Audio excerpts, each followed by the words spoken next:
guys, welcome back to the channel. So today I will be making my grandmother's epic Jamaican fruitcake. Here I have a pound of softened butter, a pound of dark brown sugar. I've combined all the dry ingredients and sifted them together. 8 cups of fine breadcrumbs, 8 tablespoons of flour, 1 teaspoon of mixed spice, half teaspoon of nutmeg, and 3 teaspoons of baking powder. Here I have my fruits. Check out my video on soaking fruits for Jamaican fruitcake. A dozen eggs, a teaspoon of lemon rind, and check out my video on how I made this browning because I couldn't find it in the store. I also have some small baking tins which I prepared because I think they will cook a lot faster if they're in smaller quantities. I just want to show you how I prepare the tins. So I just use butter, baking paper,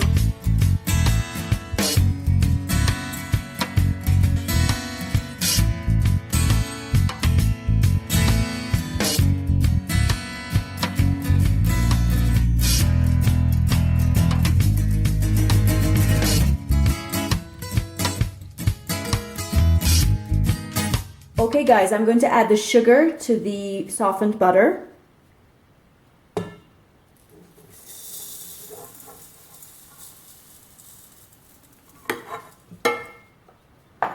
And blend that till it's nice and fluffy.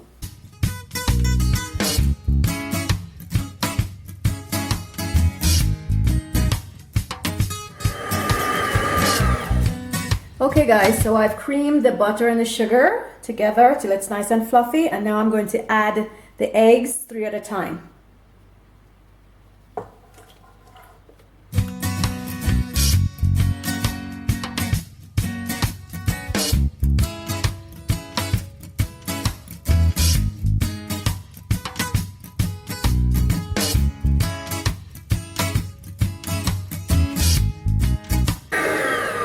I'm going to pause it for a minute and just scrape the sides because there's a lot stuck to it.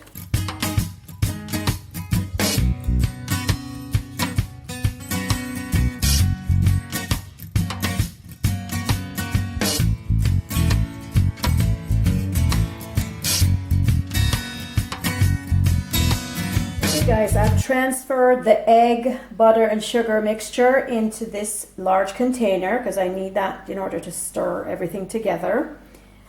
Just want to give you an idea of what it looks like.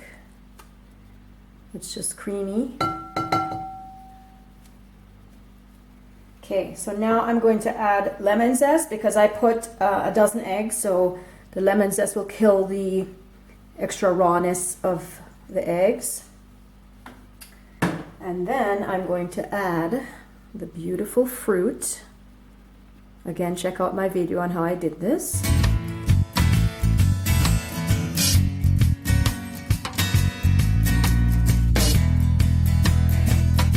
Now I'm going to mix everything together.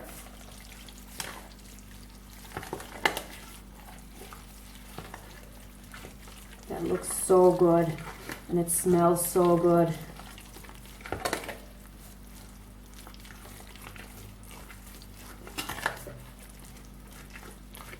I can smell the wine and a little bit of rum and the butter and the sugar.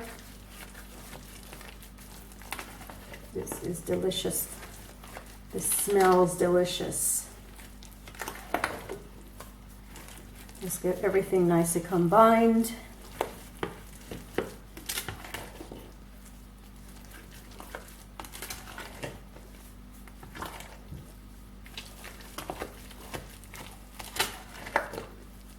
And then I'm going to slowly add the dry ingredients.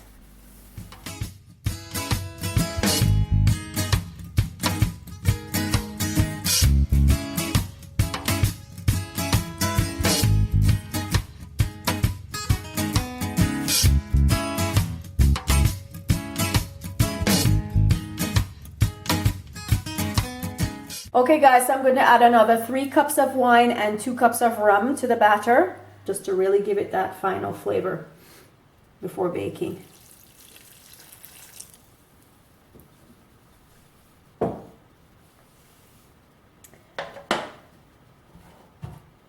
And then I'm going to add some of the brownie I made. Check out my video on how I made that.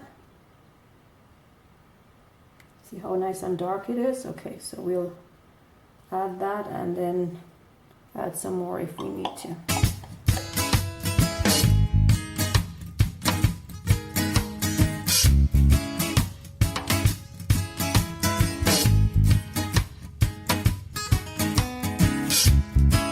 Okay guys, this is what the batter looks like right now. If you like it darker than this, you can go ahead and do it darker, but this is how I like it. Okay guys, I'm going to fill the tin with the batter.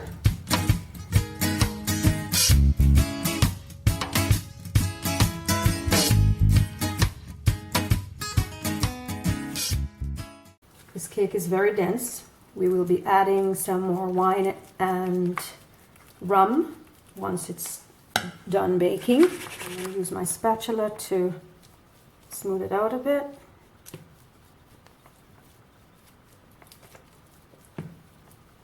And then tamp it to get any air bubbles out. Alright, I'm going to go ahead and get the others filled and get them in the oven at 350 degrees Fahrenheit. That's 175 Celsius. And then come back and show you what they look like. And I'm going to place a container with water on the bottom shelf of the oven. And this will help to keep the cakes moist while they're baking. You know I have to taste the batter, guys. So good. So good. I could eat this whole thing. Okay guys, I just took the cakes out of the oven, and when you test it, if it comes out clean as this did, that means they're ready. Okay.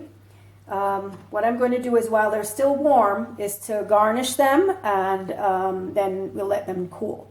So what I'm going to do is just place half of a maraschino cherry and some peanut halves all the way around, just as garnish, just as decoration. So maybe like 5. So I'm going to do that on each of the cakes.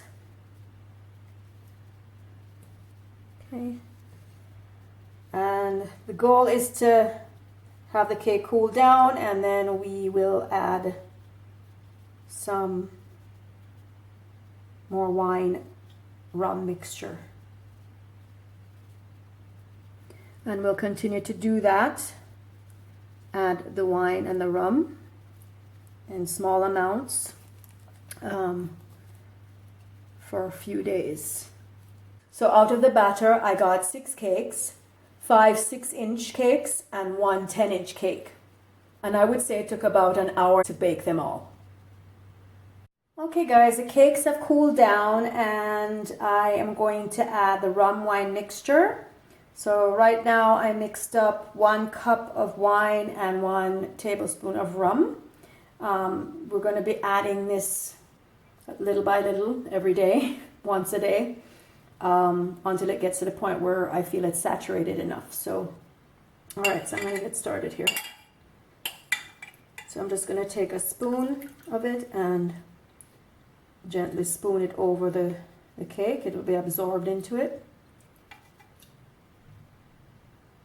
And I guess you would say this will help to cure the cake, so you can keep it for long periods of time. Just gently spoon it over there.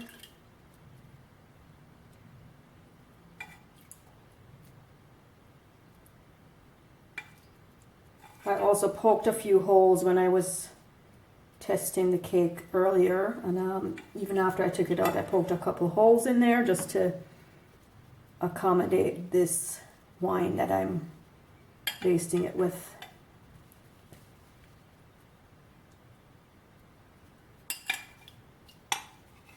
So just like a large spoon, maybe two spoons in each one.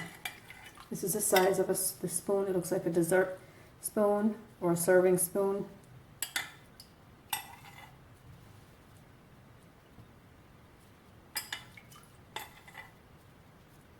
And you can make the wine rum mixture as strong as you want. I just put a little hint of the rum in there because, as I had said before, I'm not a lover of alcohol per se, but the cake does require all of this.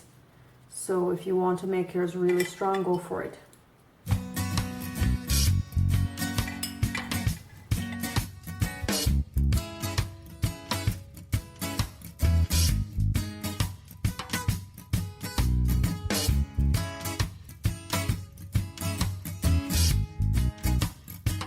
Okay guys, it's a moment of truth. Time to sample the Jamaican fruit cake.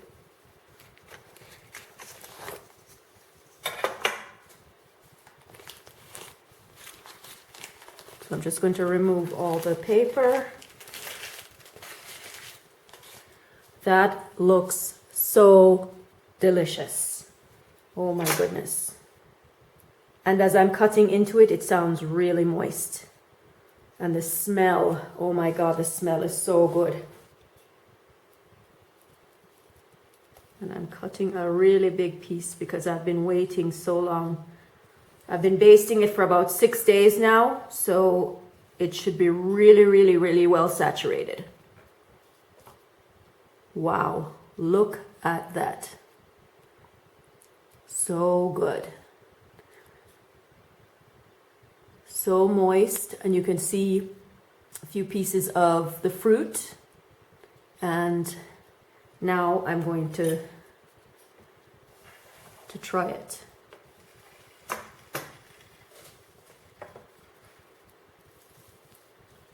Cuts really, really easily, really moist looking, and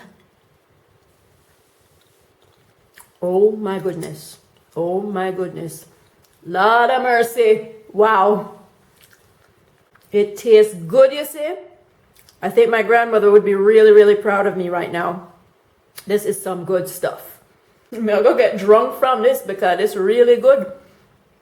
There you have it, guys. My grandmother's epic Jamaican fruit cake. Happy holidays.